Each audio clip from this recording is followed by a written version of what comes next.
All right, welcome everybody. Yeah, excited to be able to have you guys starting this three-part training. And I know some of you guys are gonna be jumping on right now. And honestly, I'm not even looking at to see who's coming on or who's not. But if you're here, feel free to shout out, put it into the comments, say, "Hey, hi Chris," or whatever you want to say, or "Hi Dopey." You can say that too. You can say whatever you want. But excited to have you guys on today because really want to just kind of hit into this, really get you some really good solid value, but really share just the things that we also teach our clients, but really just kind of giving you some of the highlights, right? Because obviously, hey, howdy, good to see you too. Um, the big thing is that, of course, there's really three main things that if you really break down what we talk about, they're not all inclusive because we do a lot of anti-financial advising and things like that, right? But really, it comes down to three key areas that we're going to focus on that I know is kind of the sizzle where we get most results for their clients. One is what we're covering today, which is really about cash flow, like how to find and free up that cash, how to find more money. Because I'll tell you, when during the last recession, I didn't have any. I went from having money to having less than that. I was over $1 million in debt. So the homeless guy under the bridge had more money than I did. I was $1 million poorer than any homeless person. So it was not a fun time to be a part of. But that's where I learned some of the best stuff. And that's where my pain can become your gain too. So that's what we're focused on today is going to talk about cash flow, how to find and free it up. Tomorrow, we're going to talk about now as you start to have that cash, what can you do to actually get it to pay you twice? And so we talk about this infinite banking concept, but really this max ROI infinite banking, how to get the best bang for your buck, better than what you'd get from any of the other kind of strategies out there. And then, of course, the third one, we get right into passive income, right? How do we create passive income? When you've got that cash now we're even trying to double dip with it. You can do that too. But then also, how do we get it to start paying us each and every month or quarter or year, whatever it is, so that we get paid regular passive income from it? And you're in a place where you work because you want to, not because you have to. So excited to be able to share that with you guys over these next 3 days. Want to make sure we did it later in the day so that many of you guys can be on. So again, good to see you guys on here, seeing you guys here on Facebook or wherever you're streaming in from right now. Or if you're watching the recording, hey, I'm looking to the future. I can see you, kind of. Whoa, put on some pants. I'm just kidding. Okay. Anyways, I'm going to stop joking now. We're just going to get right into it because I want to make sure this is kind of short and sweet, gives you some good value, but gives you everything that you guys need here. All right, so make sure this all works. And bada boom, bada bing. All right, this works if I can start it. So I use a PowerPoint, not to try to bore you, because you'll notice most of it's not heavy text, but just because I need focus, right? Because obviously I just pictured you without pants. I don't know why. It just happens that way. So we're going to talk about how to find $10,000 in 30 minutes. And so, by the way, put in the chat any questions pop up, put them in there. I'm going to do a little Q&A at the end. So if questions pop up, throw them in there. I'd love to be able to answer those and address any questions you have. Honestly, while I'm doing this presentation, I can't see anything right now. So hey, feel free to say whatever you want or ask questions along the way. But as I mentioned, I'm an anti-financial advisor, right? I did not start out that way. In fact, I was raised by my dad. My dad, he good values, hardworking guy. This is actually me right before my senior year of high school. In fact, this would be exactly 28 years ago. As you can see there, it was August 23rd, 1994, when this picture was taken. This is when that shirt didn't even hardly stay on me. I had to staple it on just so I could keep it on my body because I was skinny back then. Didn't think I was that skinny, but man, was I freaking skinny back then. So, anyways, but he taught me a lot of good values and whatnot. But the one thing that he also taught me that may not have been so good was the scarcity of money. Right? He would always say things like, "Hey, what do you think I am, made of money?" By the way, if you notice, he's kind of like Fred Flintstone. He even has a temper like Fred Flintstone. Funny guy, but also he had a hot temper. So anytime it came about money, it was always like, "What do you think I am, made of money?" I can't afford this. We can't afford this, and all this kind of stuff. And and money doesn't grow on trees. And the worst one was, of course, when he would say, "Chris, I'm going to work until I'm dead. I'm going to have to work. I keep working harder and harder for less and less money. I'm going to work until I die." Now, understand that what he taught me about money was save everything try to spend nothing, like put everything you could possibly put away. He even told me, he's like, Chris, you're on your own for college. I got nothing. Good luck. And I mean, he was saving for retirement. He was paying off his debt early, but he's like, I don't have enough for you too. I can barely take care of me. So that's what it was. You know, it was like, you're on your own, kid. Good luck. And anyways, flash forward, like I realized at that point, I didn't want to be in the same position as him. I didn't want to be someone who was saying, I can't afford this, and, saying things like, I'm not made of money and, I'm going to have to work until I'm dead. So I wanted to take a different path. And as I went through college, I was just about to get my bachelor's. I was going into business consulting. And then I thought, I should have real life business experience, like being an entrepreneur if I'm going to advise other business owners. So I was looking around, like, what would be a good business? And then the thing that got me, it took me right back to my dad, was the opportunity to become a financial advisor.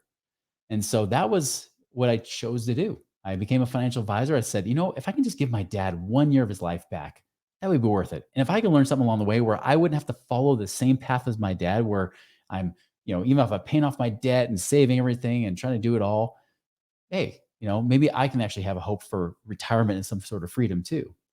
So I did that several years.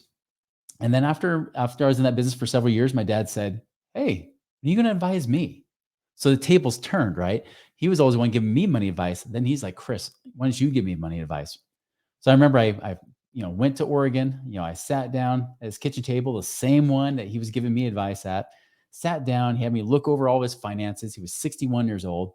He said, "All right, Chris, what do you got for me? What can I do? What are my options right now?"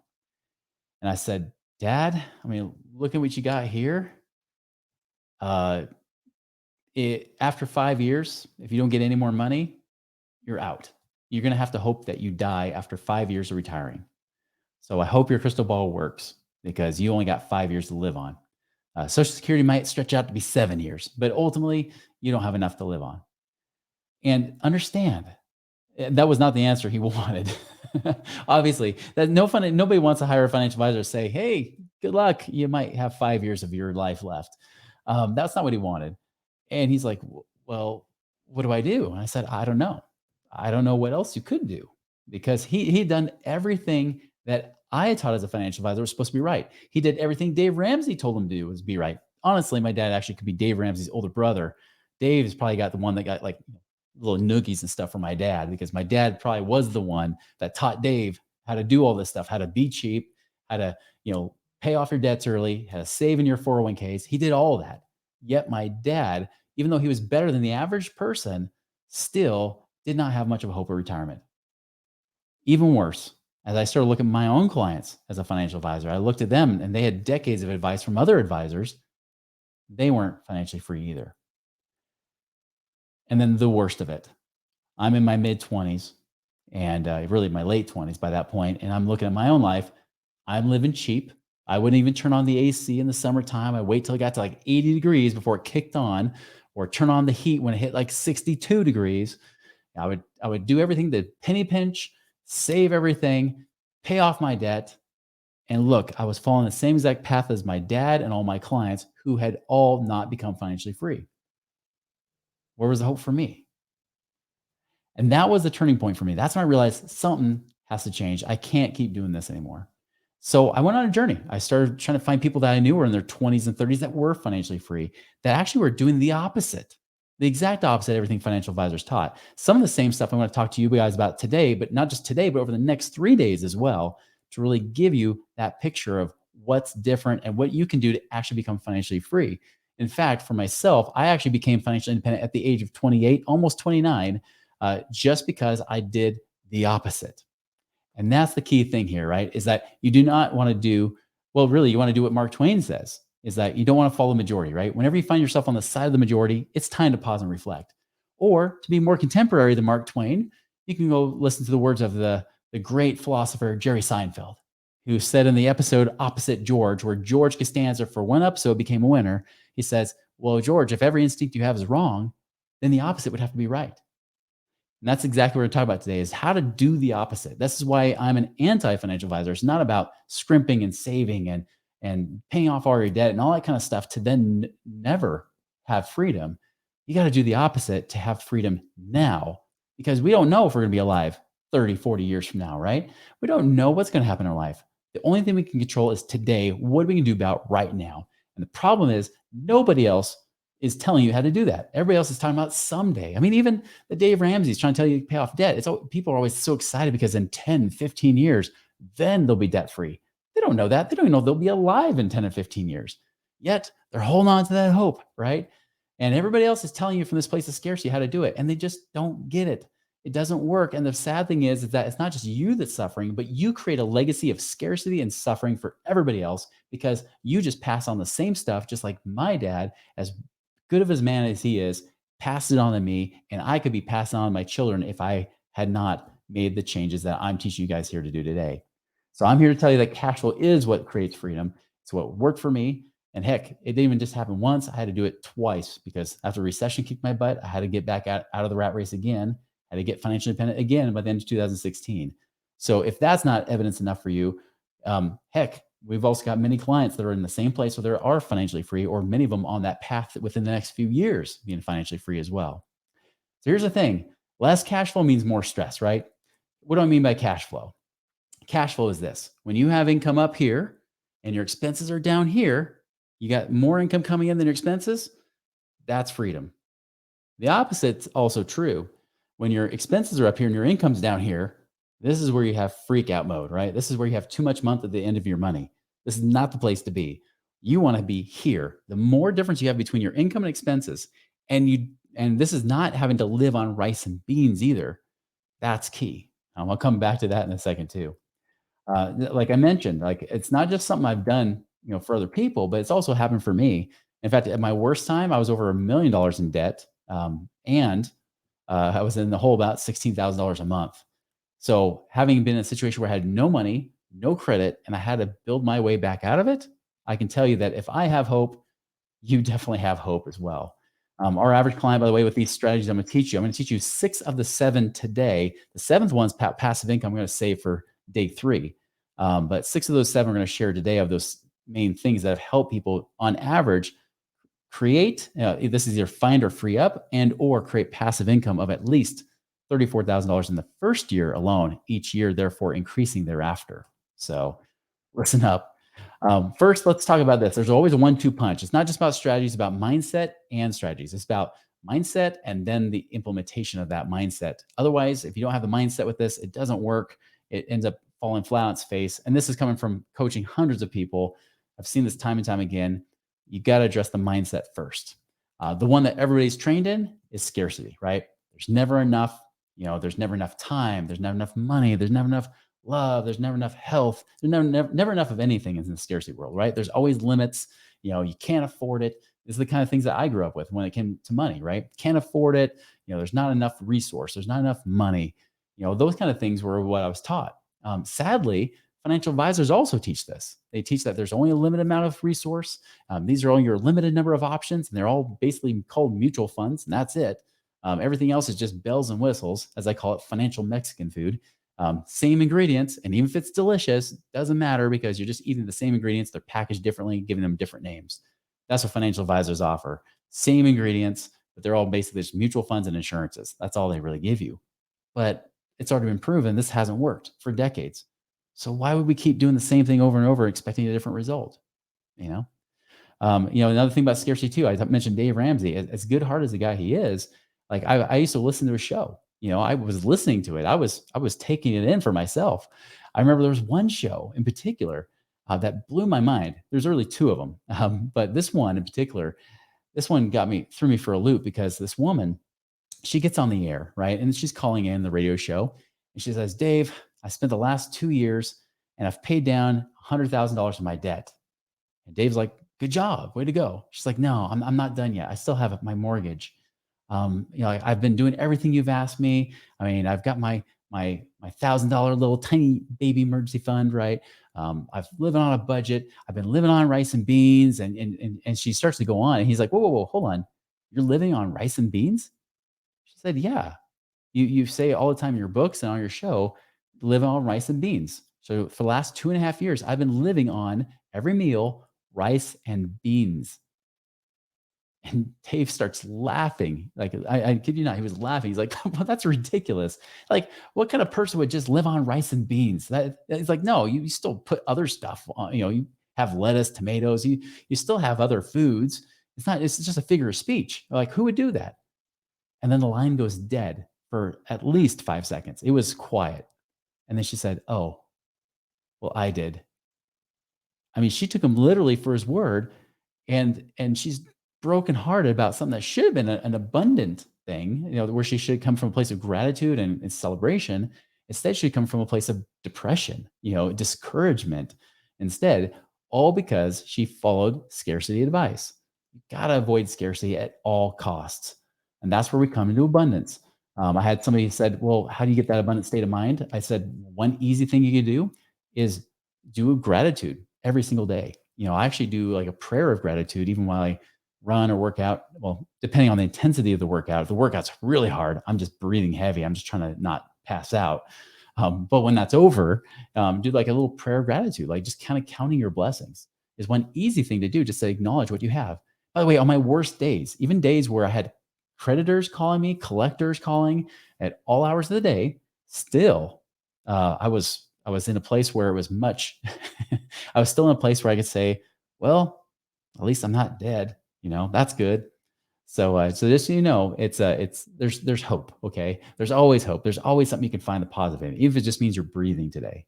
So look for that. Also, in abundance, knowing that there's always enough time, enough money, enough of everything that you need. There's more than enough. Even somebody who's in business, I tell them, like, listen, there's more than enough clients. There's more than enough customers. There's never a shortage of that. There's an abundance of it. And the same thing is true with money. Even if there was a limited supply of money, there's an unlimited number of times you can exchange that money with other people. And I'm not going to go into depth on all the economics of that, right? But just know that there's more than enough. And there's really three paradigms that comes with money. Two of them are scarcity. One is actually an abundance, right? So here they are, is that there's a spenders, savers, and stewards. Now, spenders, we know they blow money and it's gone, right? Savers, they save money, but they can never save enough. They never pay off their debt fast enough. They are like Dave Ramsey disciples, right? It's never enough. These are the people that actually come to us later saying, hey, I actually did everything he did. I'm still not there. I save up all this money in these crappy mutual funds that pay me nothing, not 12% like he's claiming. What do we do with it to create passive income from this? How do we get investment income coming from this? That's what we talk about, right? So that's where it moves more to the steward paradigm. See, steward takes the best of the spender and the saver and puts it in one. Because spenders, one thing they do right is they're willing to use money. Money is meant to be used. It's not meant to be hoarded like little squirrels. By the way, I just learned that 70%, 76% of nuts that squirrels save and hide away, they never find again. So that means it's only 24% of nuts that squirrels put away, they actually get to use for the winter. This is kind of like financial advising, right? It's like, hey, I'm putting this money away, but I did not have nearly as much as they said I was going to have because that return was not as high. Inflation is higher than they claim. It looks like crap. Okay. That's pretty much what it's like to be a squirrel as a saver. So spenders are willing to use money, but savers are at least willing to think about it and try to do something with the money. They just don't do the right things with it. A steward says, how can I make the best of the situation? How can I use this money in a way that increases, right? It creates more increase. It creates more wealth, creates more happiness and joy. It's not just about the money, it's so much, much more. It's about blessing more lives. It's about creating a multiplier effect with anything you have, multiplying upon your talents and your blessings for the benefit of mankind. That's what a steward does. How can we make the best use of the resources we have? That's what we're talking about doing here today. All right. So this is the key difference. All right. Everybody teaches you how to accumulate money. Well, we're telling you how to accelerate money, right? We want to accelerate it. Okay. So speaking of accelerating, I need to accelerate into this. So I'm going to give you these 6 of the 7 tips right now. Okay. So here are these cash flow secrets. All right. Number 1 is track money. This might sound like the most basic, easiest thing to do, but surprisingly, very few people ever do it. Okay. Um, Before you worry about budgets and everything else, by the way, I hate the word budget. I think budget's a nasty B word. It's worse than the 5-letter B word. It's a 6-letter B word.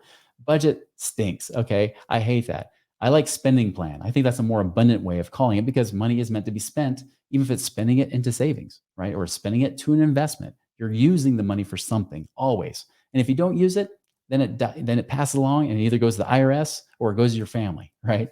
So somebody's spending your money one way or the other. It's getting used.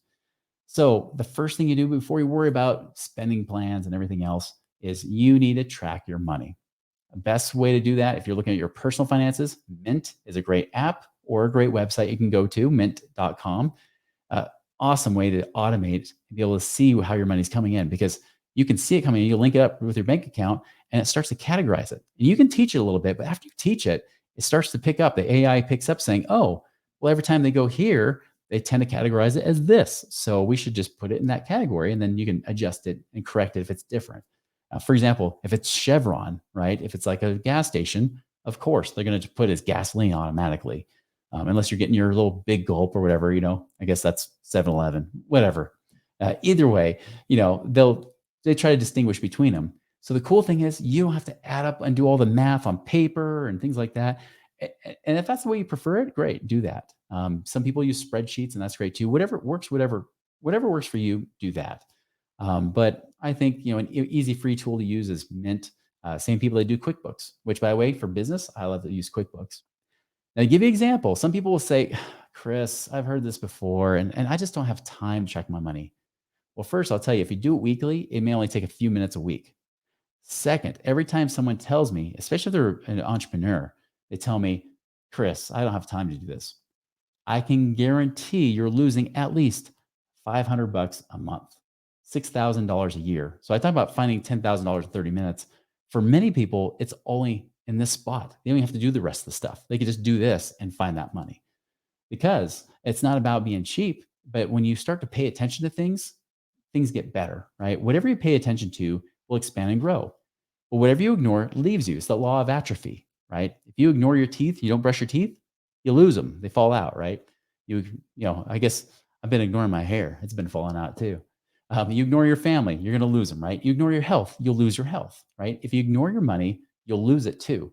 So don't be in a place where you're losing your money. This is why you want to track it. You want to be aware. I had somebody in particular that was so busy trying to do their business that I said, listen, if you just start tracking your money, things will get better. They started tracking it. It took them about a month, but they finally did it. Guess what? We found 1,800 bucks a month. 1,800. That's 22 grand a year. Do you think they found a little bit more time as a result? Yes, right? I had another client where she was eating out. I kid you not, $5,600 a month. This is pre-inflation days, by the way. I mean, obviously we've always had inflation, but this was like 10 years ago when this happened. 5,600 a month she was spending eating out alone, not including the 1,200 a month she's spending on groceries. So I told her, let's cut back to 1,000 a month eating out. I know for some of you that'd be an amazing eating out budget. I said, let's cut it back to 1,000 a month. I don't want to rip the Band-Aid off. And then we started doing some other things. We found in total $70,000 that year we were able to free up. 70,000. By the way, they were making $250,000 a year, wondering why they were paycheck to paycheck. Can you imagine what 70,000 a year would do with them? It was huge. So track money. Number two, sell off your assets, right? If you got too much crap, get rid of it. Donate it, sell it, give it away, throw it away, whatever it is, clear out that space. And I promise you, whenever you clear out space in your life, you have room for new to come in. Just so you know, this is a picture of my dad's basement. Now, this is not recently. A couple weeks ago, I did go back. It has been thinned out because he had a flood that wiped out everything. They had to tear out the carpet and throw out literally thousands of stuffed animals. This is a 7-foot ceiling. You can see that these stuffed animals are stacked up to a 7-foot ceiling. You might wonder why my dad's so crazy. One of the things he does, in addition to hoarding money, right, it's savings as a saver. One of the things he fell in love with was the crane machine that you see at the stores. You pick up the toys and that kind of thing. He's a master at it. Okay. That was his hobby, his pastime for years and years and years. And there you go. Finally, when they did take away some of the stuffed animals, they did find applesauce from the 1980s, peaches, pears, all been canned around the late 80s, early 90s. You can imagine what that looked like, right? So anyways, I'm not going to discuss you too much. He's a perfect example that a lot of stuff had to get thrown away. Some things could be donated or sold. Actually, right there on the right-hand side, upper right corner of that picture, you'll see some little pigs there. Those are Harley Davidson pigs. He actually had his neighbor do a yard sale, sold them for 20 bucks a piece because if you've ever seen those plush Harley Davidson pigs, they go for a pretty penny. he still has a bunch of those Harley Davidson pigs. Won't sell them, even though he knows they're worth a lot. He won't sell them. It's crazy, I know. So my point is, get rid of stuff. I even did this myself. Sold off stuff when we were, really, really looking for income and any way to create some money when we were over $1 million in the hole. We sold off some stuff, made a few $1,000. It helped us weather some of that storm. So it's a big deal. So find things. If you're a business owner, you might even have assets that are considered intellectual property. It could be things that are on your computer you could be selling right now. You just said, "Oh, I forgot about that."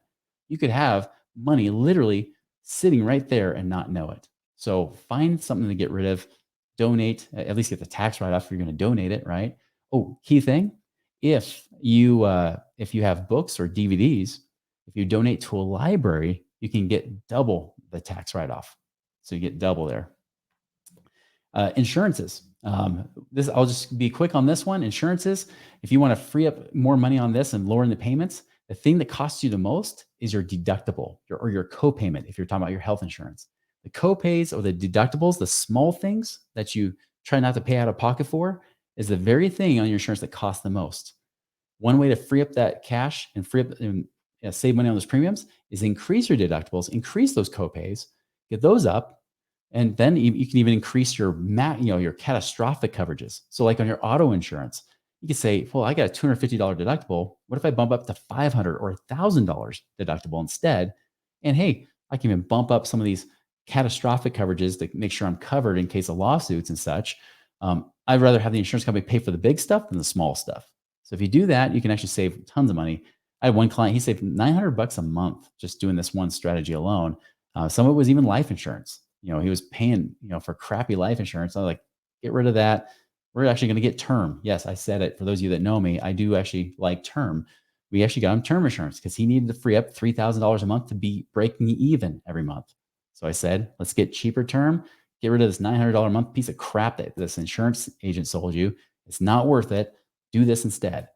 And he freed up money there. He also freed up money in other places on his auto insurance and homeowners insurance, and save him over $1,000 a month right there. So it's important. So look those over, see what you've got, look at those coverages, see if there's ways you can free up some money, shop it around, look for ways to do that.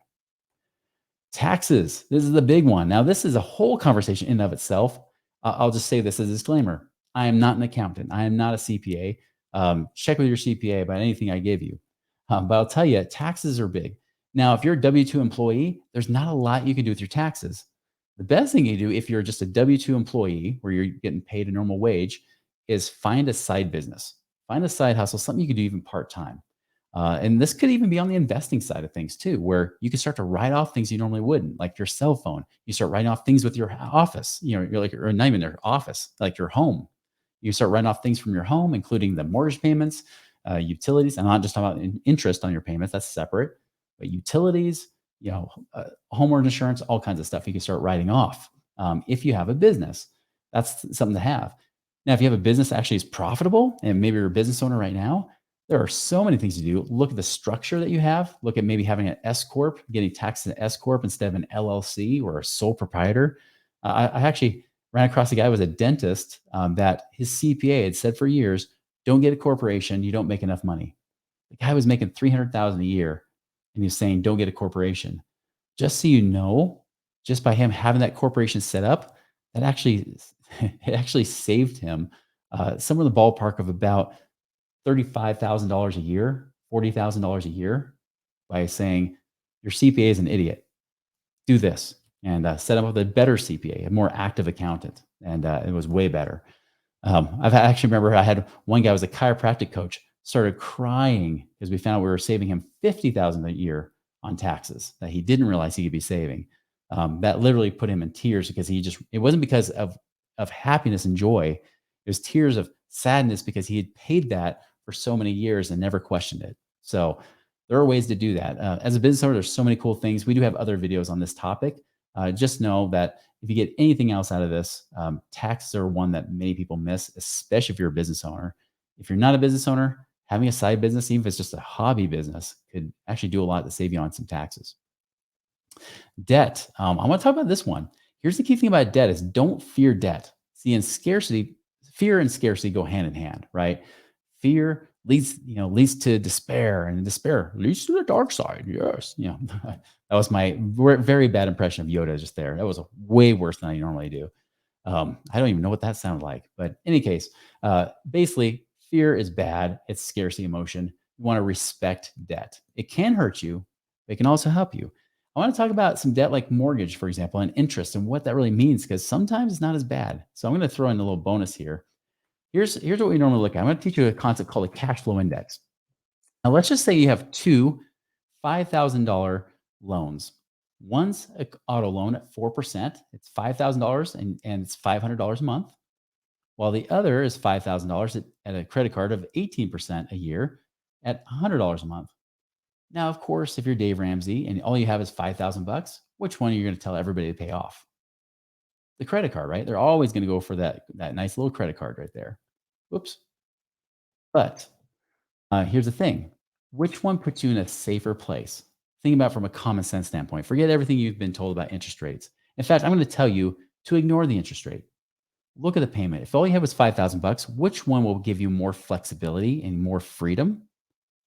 The $500 a month, right? Now, here's the thing: is that if what most people never consider is they never consider that life actually happens. Believe it or not, some things happen unexpectedly in our lives. Sometimes we have opportunities, sometimes we have misfortunes, right? Sometimes we have situations where you have less income coming in one month, other times more expenses come in. Well, if you have this uncertainty that happens in your life, would you rather be paying for $500 a month, or would you rather be paying $100 a month when things get tight? Obviously, you'd rather just pay $100 a month. So if all you have was 5,000 bucks, pay off the 500 a month. If that's the case. Now, if all things being equal, of course I'm going to pay off the highest interest.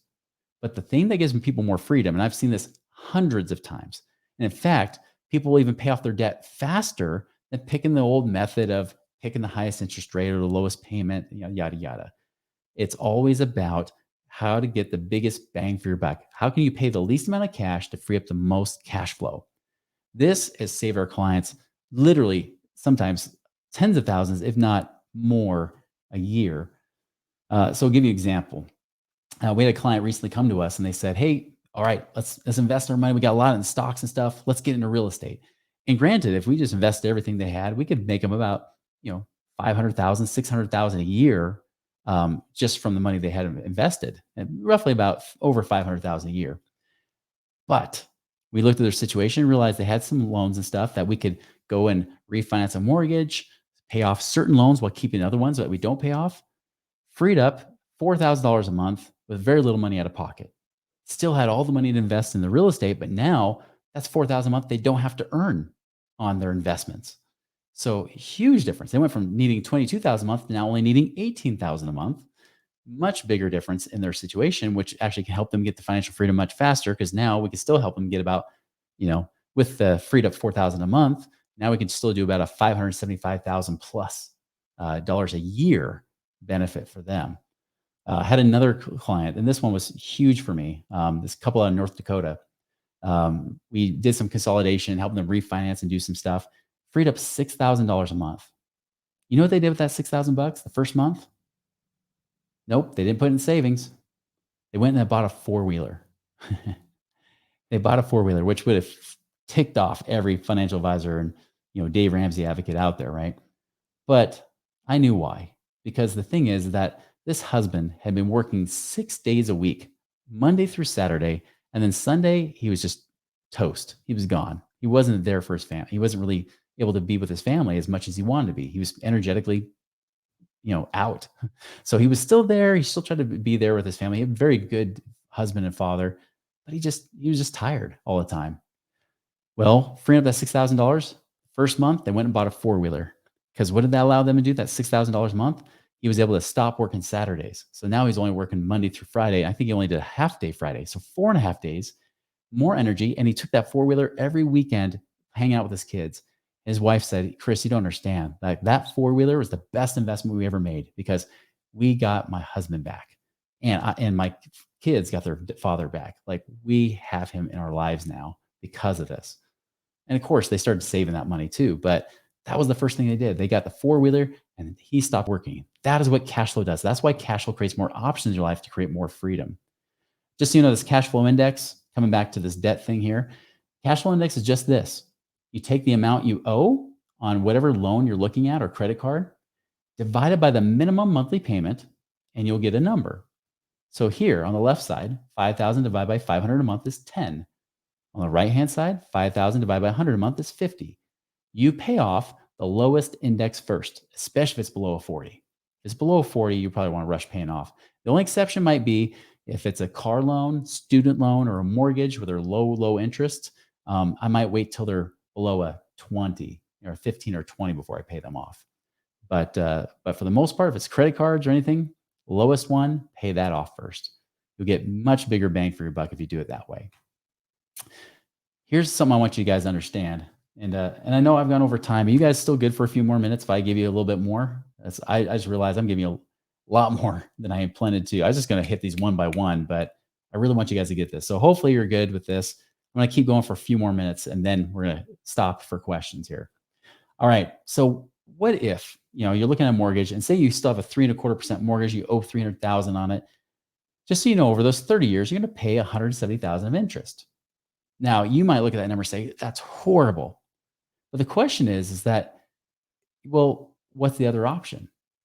Because you're always paying interest, whether you pay cash for something or you pay off the debt, right? This is something to understand because see, I like the cash flow index, but then some people go overboard with it and they just try to pay off all their debt with it. They use that, they still keep that saver scarcity mentality and apply that strategy. And it doesn't always work because what about a mortgage? What about something that doesn't really save you any money until you pay it off completely? In fact, understand that your best case scenario, even if you had 300,000 to pay off this 300,000 mortgage, your best case scenario is saving the 170,000 interest.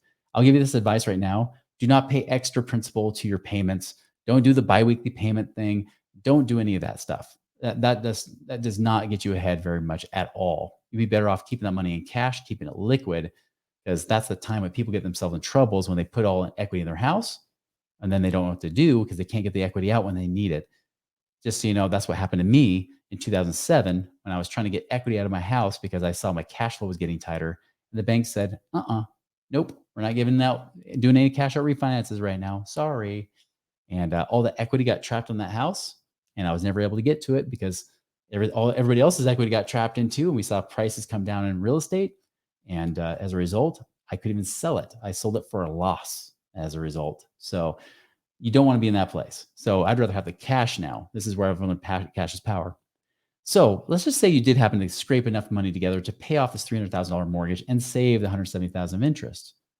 But what if you had that 300,000 and you didn't pay it off? What if you just invested it, right? What if you did that? So let's just imagine, remember this mortgage is at 3.25%. 3.25% over 30 years, you'll pay 170,000 interest. So let me ask you this, and you put this in the chat, your answers here. If we took that 300,000 and earned less than 3.25, we only earned 2%. How much interest do you think you've earned? So go ahead and start putting that in the chat right now. If you only earned 2% on $300,000 over 30 years, same time frame as the mortgage, but you only earned 2% instead of 3.25, how much interest did you earn? Put a dollar amount in there and make anything you want. You can even do like the $1, Price is Right thing, where it's like, okay, everybody overbid on their Whirlpool washer and dryer. I'm going to go for $1, right? You can do that. But just go ahead and put in your answers right there. Okay, you guys ready? Here it is. If you invest it at 2%, $243,400. Now, I know I would get a lot of different answers. Some people are like, oh, 120,000, 100,000, something like that. Nope, 243,000. You're probably thinking, wait, what? How is that even possible? Here's how it's possible. Compounding versus simple interest. On a loan, you pay simple interest. As you pay it down, as you pay the balance down, because you're paying more than just interest only on your payment, right? As you pay that down, the balance goes down, meaning less and less interest gets charged. Just so you know, the banks aren't doing anything crazy. They're not ripping you off in those first few years. Seriously, it's just math. It's just numbers. They're not doing anything special. It's just because you have a payment set at a certain dollar amount. And as you pay down that balance, more and more goes towards principal and less towards interest. The opposite is true with savings. Because with savings, you earn that money, it goes up over time. So say you have $100,000, right? And you earn 5%, you have 105,000 the next year. But now, if you earn 5% the next year, that 105,000 earns 5%. Now you have 110,000 and change, right? Maybe 110,100 or whatever it is. Well, the next year, you're like, oh, I just made it again. And now you're at 115,000 change. The next year at 121,000. Next year, 126,000 and change. 131,000, 132, whatever it is after that. And it just keeps growing and going up. Compound and simple interest are not the same because compound goes up over time, where simple interest on the loans that you have go down. You want to see something cool? Watch what happens when you earn the same interest rate as a mortgage. Remember, the mortgage was 170,000. You earn the same interest rate, 483,000. So even if you earn 3.25%, say it was a really nice CD right now, right? 3.25%, you would actually out earn your mortgage interest by $313,000. Are you okay with that? You know, it's even cooler. What if you got more? What if it's 10%? That's the baseline minimum that our clients get with their passive income investments, 4.9 million. Do you think our clients really care about paying 170,000 interest when they know they can make $5 million or more? Because even if they only earn 15%, which you can do in a lot of real estate deals, almost $20 million. I just don't think 170,000 is really that big of an expense when you look at it that way, right?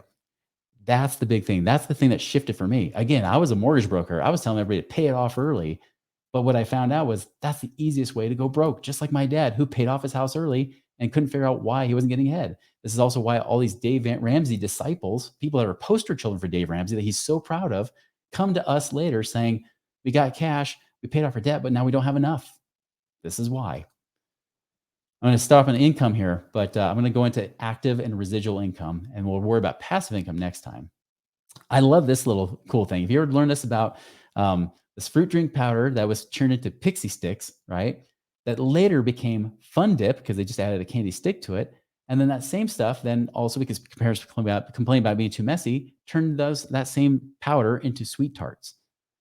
That's pretty cool. That's pretty creative. That's a way to create multiple streams of active income or residual income in a business. Is let's see how many different ways we can do it, right? Active investments. Now, I'm going to talk about active from the sense of like real estate. Okay. Active income and passive income are two different things. Active income is money you work for. This is the money you often get from your job, your business, where passive income is money where you make while you sleep. Now, active investments, right? And I'm not going to spend a lot of time on these because I just want to give you examples because some people think they're passive investors. They think, oh, I'm an investor. But if they're doing things like wholesaling, which is someone that acts like a middle person where they offer a property at a much lower price, but then help them sell it at a higher price and they make the difference. Essentially, it's like you helping broker a deal, kind of like a real estate agent, but instead of getting paid commissions, you get paid profits, right? Wholesaling is kind of a cool way that you can make money by buying low and selling high. But it's very much a business. Fix and flipping. Anybody who's done that knows this is definitely a business, takes time, energy, and money. Land leasing, if you have to go and buy and sell raw land to then go and do stuff with that, also a business. Having your own business or a franchise, is it? Even if it's network marketing, it's a business, right? That's still active investment. That's an active time of your resources.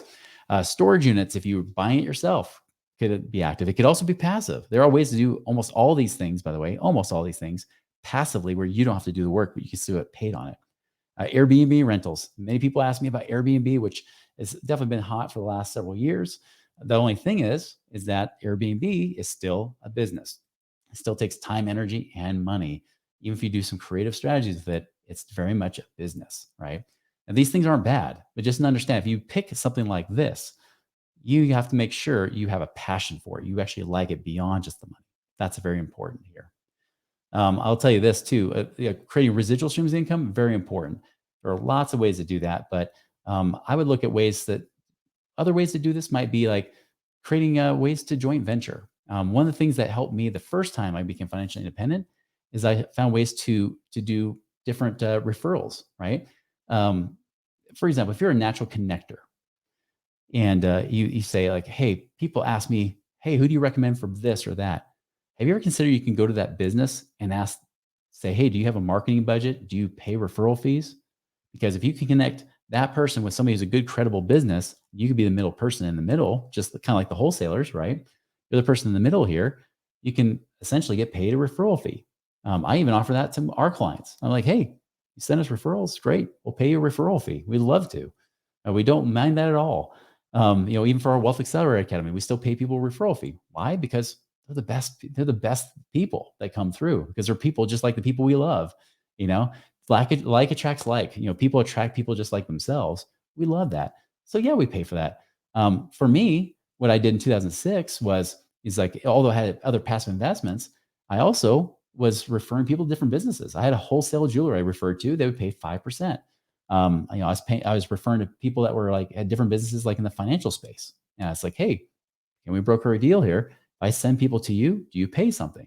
And so I was making a few $1,000s a month just doing that alone, and that was like no time out of my life because they were doing the work. I was just being the connector. And just so you know, I wasn't marketing. I wasn't doing anything. In fact, I didn't do any of this as a career. It was just naturally people would say, yeah, like I'm looking to do this. I'm like, oh, I know somebody who's really good at that. Now I'm saying this, I should probably get referral fees for my massage therapist, my chiropractor, dentist. I should be doing a lot of this stuff. I don't know if dentists can share in those things, but hey, you never know. Like maybe with a massage therapist, I can get cut in on that. So, anyways, there's lots of ways you can make money, right? That's the point. So I'm gonna kind of stop there. I'm gonna skip over. I'm just gonna say this. Here's your action, right?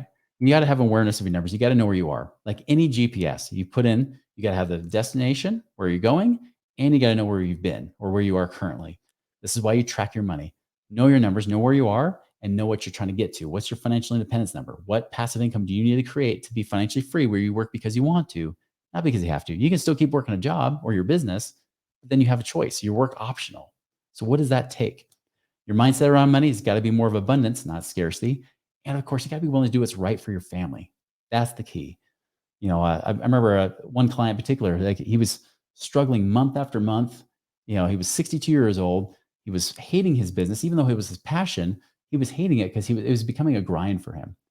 And as we looked at their situation, saw that he had 500,000 sitting in IRAs, doing nothing. And we would look at the situation like, listen, we can take 100,000 of this. We can do some things with your debt, free up some money there. They'll free up 50,000 a year. We can also save some money on taxes, like we talked about earlier. We can also even do more stuff. That 400,000, we can invest it too. But even just this 100,000, we could free up some money in taxes. This should get you at least 60 to 70,000 a year freed up, which for him was a big deal. Now he had a hard time with it. He's like, yeah, but that's my retirement. I can't touch it. And he was so much in that scarcity, had been so brainwashed that your IRAs are something you never touch, which is exactly what they want you to not do because they get paid under assets under management. The more money you have with them, the more they get paid because they charge you fees, a percentage of the money you keep with them. So of course they're telling him not to touch it. I was like, you touch it, you get that money out. And so actually, okay, I didn't legally recommend he did that. But I did say, this is what you could do. And his wife was the one that says, get it out.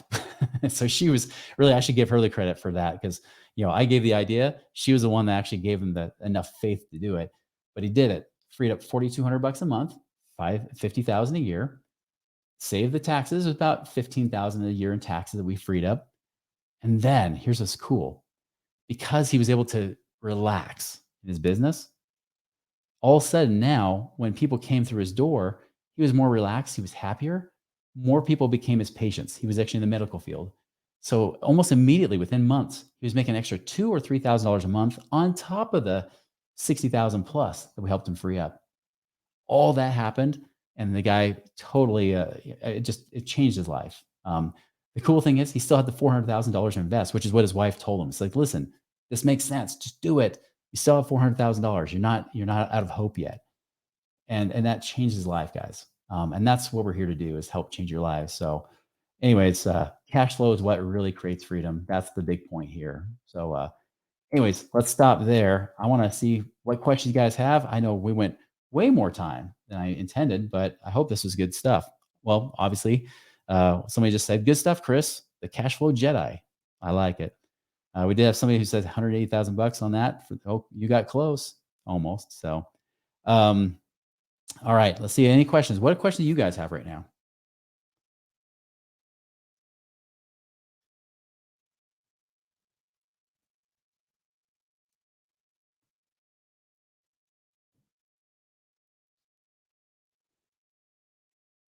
And in case you haven't figured out, just use the chat or I guess it's not chat, it's the comment section, right?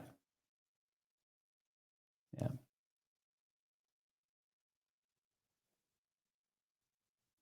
While we're waiting for some questions to come in, I just want to hear from you guys as well in the chat there.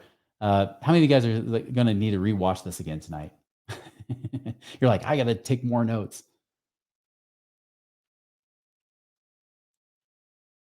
Okay, we just got another question that came in. It says, "Is using student loans a bad idea?" That is a great question, especially because that world is changing right now. Um, is it a bad idea or not? So remember, don't fear debt, right? You respect it. So is it good or bad? The real question is I look at it like this: if I'm going to get a loan, what's my ROI, right? Like, what's my return on my investment? If you're going to a field that it's not going to really make a whole lot of money, student loans may not be worth it. You might be using all your money just to pay back all those student loans. Also, they are starting to really get kind of stingy on the interest rates. I think that student loans for banks are going to be a risky thing to where it's going to be harder to get a student loan. If you can avoid, and not just getting a student loan, but maybe even avoid having to do the traditional ways of going through school. Just like me, I ended up dropping out of college, went the entrepreneur path, made way more money than I did as would have made as a sociology major, even if I got my MBA. I'm not saying that's the path for everybody. I think everybody should take that path. But it really does mean is, if you're getting a student loan, what should you do? I will say this though. There are other options besides student loans. You can get financing. You don't even have to be broke. You don't even have to be a minority. We actually just did a another type of live presentation like this just a few months ago, where we even talked about that, like how you can actually get college financing. So we do have a connection there. And Danielle, I don't know if you have that video link. I know we had it on YouTube. We posted. If you can put that in the chat, that would be great, just so that somebody could watch that video. So, so yeah, but that's a good question. Again, student loans, it does depend, but you know, yeah, that's the thing. Like I had student loans, but I'll tell you, my loans were so cheap. They were 3.625%. I spent 15 years trying not to pay them off. It got to the point where there's only a few thousand bucks left. The payment went up. The cash flow index was really low, and then I paid it off. So, all right. Somebody else asked, "What is the best video to watch about having a business write-off, et cetera?" So I do have on our channel. I believe it's on my Shorts channel. It's an old video. We have some old videos there where I have some of those tax strategies, and that's one that Danielle's like, "Oh crap, I got to look up another YouTube video." But we do have some older ones, tax strategies. You can actually also, we did have a more recent one. We had a podcast with John Briggs from Insight Tax. He did do a podcast with us. I can't remember all the tips he gave, but I remember he gave some. And so that could be another good one as well. That one was just, I believe, springtime. I think that was March we released that one. So that was probably like episode something. Danielle just gave me the thumbs up. Oh, she already put it up there. So there you go. You guys are getting like links galore because Danielle's a rock star at finding all that stuff. So just so you know, like Danielle is actually my chief marketing officer. She's actually my boss, but she's she tells me what to do, how to even do this kind of thing. She's even one that set up the StreamYard. So guys, give her a hand because I couldn't even do technology that well if it weren't for Danielle here. My wife can definitely attest to that too. Let's see. There were some other questions came in here. Yes, need to rewatch again. Yep. What about using student loans to invest in a business while a student or someone else is business passively? I'm guessing like what using student loans to invest in a business. I'm thinking is the question. I mean, naturally, student loans are supposed to be used for business purposes. Sorry, rewind, scratch that. That's what you're asking. Student loans are supposed to be used for schooling, right? That being said, obviously, the colleges, if they get paid, great. That's what they care about. Could you use it in business? Yes, but here's the important thing. Like if you're trying to use it for anything else, I look at what's the amount I'm borrowing and what's going to be my payment. Now, if you're in college, you get deferred. If you happen to have a deferred student loan where you defer payments, maybe even defer interest because it's subsidized. I mean, that's great. That can work to your advantage because now you're not being charged any interest in the meantime. Most student loans are starting to go more the route of charging you interest, but they just don't charge you payments. You're deferred until you're out of college. That could work, but just be careful. Just like anything, you got to be careful with that. And again, I always look at what's that payment because I'll tell you, my first SBA loan, my first small business loan I got was a $25,000 line of credit, and the payment was like 130 bucks a month. I mean, it was so cheap. So, I mean, think about it, 25 grand to pay 130 a month. As a business owner, if I can't make 130 bucks a month from 25 grand, I should never be in business, right? And that's kind of how I view it too. And so I like to look at what's it going to cost me versus the payment, right? There's going to be people that have gotten, if you have a car that's paid off. I'm not saying this is true all the time, but some people, they have a car that's paid off, using the cash out of that to go pay off other credit cards or maybe even invest in business. That's an option. There's people throughout history that have borrowed from things to pay for stuff. Heck, one I'm going to talk about tomorrow. Talking about how to, essentially, you know, leverage money by using life insurance. That's exactly how Walt Disney was able to fund Disney World, because the banks wouldn't give him the money, but when he borrowed from his policy and used that as leverage, as a kind of like a collateral, then the bank stepped in and funded all of Disney World, and now you have Disney World, and he's made, shoot, I don't know if I would stop at billions from Disney World. Maybe they've made trillions over the decades, right? So that's the thing. You never know. It's great. So, all right. Other questions here. See, what would you prioritize? Paying off student loans or paying off a mortgage? Most of the time, neither. Most of the time, it's neither. But again, I come back to that cash flow index, right? Taking the balance, divide by the minimum monthly payment, which one's lower? The mortgage, I mean, the nice thing with a mortgage is that because it is appreciating asset, you could refinance it and do stuff. I'm not saying that's the eternal strategy that you use for the rest of your life. Some may choose to do that, some may not. I'm not saying that I would. I mean, I have a mortgage on my property now. We just bought a house. I'm not saying that we wouldn't pay it off at some point, but I would say this is that I would not pay those things off more quickly than you need to, unless you're already pretty much getting out of the rat race or out of the rat race completely. In my case, like I'm out of the rat race, but I'm more like, I want to be far out of the rat race to the point where there's so much money coming in, I don't even have enough to do with it, So then I might pay off my house, but I know I can make way more money by not paying off my house. In fact, paying off my house cost me money to some level. That being said, there's an emotional aspect, and so that's why I actually do plan to eventually pay off our home, but it's not something I'm planning to do short term. If I mean, I'm at 2.75% interest. Inflation's like at, well, they say it's 9 or 10. We know it's more like 15 to 20%, right? I'm not going to want to pay off 2.75% interest when I know that that money's getting cheaper all the time. That money does decline. That's the same thing the government does. That's why they never pay off their debt. They never plan to, because they know that the interest that's being charged on the money that's being borrowed through bonds is way cheaper than inflation. That's why they let inflation happen. That's why they wanted inflation in the first place, even though they tell you they didn't, right? Only 2%. Bull. They love inflation. That's what makes their bills cheaper, so they can keep paying their debts forever. They never intend to pay off their debts. And so I do, however, plan to do that, but at least with the mortgage, which is really our only debt that we have. But I'd like to leverage cash still. So I'm still been aggressively using that. So what would you pay off? Student loans or paying off a mortgage? Many cases, we tell our clients not to pay off either, especially if they have a high index number. Sometimes we'll even refinance it to make the index higher so that it's cheaper payment. And then we can do other things with that cash to get them out of the rat race faster. And then they have options to say, well, do we pay it off or not? So there you go. It's case by case. Just so you know, like when we do, one thing we'll offer right here as well, if you guys want to look at that, right? One thing I'd give you as an action step is one, definitely go check out our book, Beyond Rice and Beans, if you want to get kind of in depth with some of the stuff. That's a great one. Our Wealth Accelerator Academy is also a really good tool to use because it teaches this stuff and then some, right? So those are great resources to use there for sure. And heck, if you even have money to invest, and I was going to tell you this on the day 3 anyways, but if you have money to invest, you might even just ask to have somebody do an analysis of your numbers. You can actually go and use our passive income calculator. Debt's totally separate. That's like bonus money from that calculator. So there could be some things there too. Okay. This last question I see here is, do you have cash flow ideas for people who aren't really business minded or not interested in managing properties or stores? Absolutely. Yes. That's when we talk about passive income, that's really what we mean. One, passive investing, managing properties is not passive investing. That's active investing, right? You're actively managing the property. You could own real estate without having to manage it at all. You just earn the returns, you earn the money from it, but you have control, you have ownership interest in it, but you're not the one controlling it or basically dealing with the day-to-day minutia. And that's not just rental real estate. That could be things like apartment buildings. That could be self-storage, like I mentioned before. That could be passive. Even with land, we don't talk about anything about land on our podcast because why? We only offer that for our clients, But there's things like that. I mean, there's so many ways.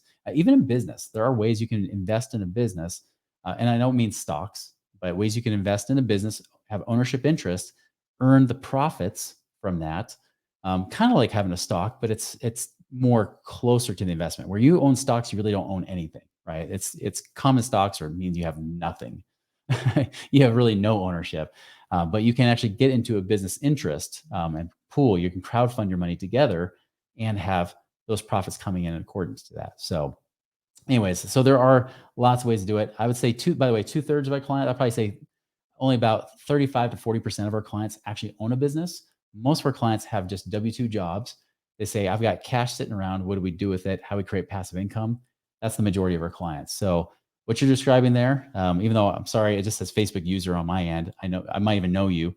But if you're not business minded, that's not a problem. And if you don't want to manage stores or properties, that's not a problem either. You don't have to be an active investor. In fact, we really don't teach people how to be active investors. We only teach the passive side. All right. Oh, the free gift. Here's Danielle put that in there for us. The free gift, the link's there in the comments. It's for the Cashflow Optimizer. The Cashflow Optimizer is actually the tool that I have all of our clients use to put their numbers in. So just like the client, we freed up $1,800 a month because she was too busy, right? We actually had her finally put her numbers into that optimizer after using Mint, put those numbers in and looked at what she had and resource wise, just said, wait, we can just do this, this, and this, cut out some of this stuff they were overpaying for anyways. Free up $1,800 a month, didn't even change their lifestyle at all. So we'll give you that as a free gift for you to be able to have there. So I just see one last question come in. I'll address that really quick. It says, I'm killing my credit score trying to pull cash out of equity on my properties so I can reinvest it into a business and or more passive income. Is there a smarter way than HELOCs, cash out refis, or selling to be able to access that equity? Thanks, brother. Yes, there is. I get this question a lot from people, and sadly, some people already have done it, so I can't stop them. But if you haven't already pulled cash out of your, especially if you have investment properties, I wouldn't. Cash out refis right now are a horrible idea currently. Interest rates have gone up. Cash flow, it kills your cash flow, and you have to really make a lot more. The better thing to do right now is to, either one, just take the hit if you have taxes on it. That's one way, of course, if you're put into a business. But if you even get hit with taxes, remember, if it's for business purposes, you're also writing off the money you're investing. So even if that money is like, oh, that's taxable. Well, if you put it into a place where you get a tax write-off, it cancels out the taxes, right? Again, talk to a CPA first. But here's the cool thing is that most of the time we can actually 1031, we can move the equity from property into other types of properties or investments. Some of them don't even have to be like rental properties. We can move it into other types of investments that have real estate backing to them and move them in there with no taxes at all, make a much better return than if you just try to do a cash out refinance. So I would definitely say this warning for anybody trying to cash out refinance right now, other than your own home, which there are even strategy on that too. Don't do it. If it's investment properties, I would say 99.9% of the time right now, I would say don't cash out refinance. We would rather have you sell it, move the equity into somewhere else because there's more than enough opportunities to do that. Maybe you don't know those are, but we have plenty of opportunities within our own network of investors and people like that. You can do lots of different things with that money. So great question. I'm glad you asked it, which will kind of tie with day 3. So again, I appreciate you guys because we went way beyond this. I see just about all of you guys kind of hung in there for the whole time. So reminder, tomorrow, same bat time, same bat channel. We're doing the same thing, but we're going to be talking more about how to double dip on that money. I know this won't take as long of a conversation. It's not as complex, but huge. This one was a huge epiphany. I just recorded this for a real estate investor today. He shared it with another real estate investor, blew his mind. He's like, crap, why aren't we all doing this? Because sadly enough, it's not been done the way that we're doing it. So we're going to show you how that works tomorrow, where you can get your money to pay you twice, not just pay you an investment, but pay you extra interest on the side while you're investing in that investment. Or if you have a business, like some of you were talking about, invest in the business and make money outside the business at the same time. So guys, hang in for that. And then the third day, we'll talk about passive income. Lots of good stuff coming your way. Thank you for hanging in there with us today. And hey, let us know if you have any questions. You can always reach out to us at moneyripples.com.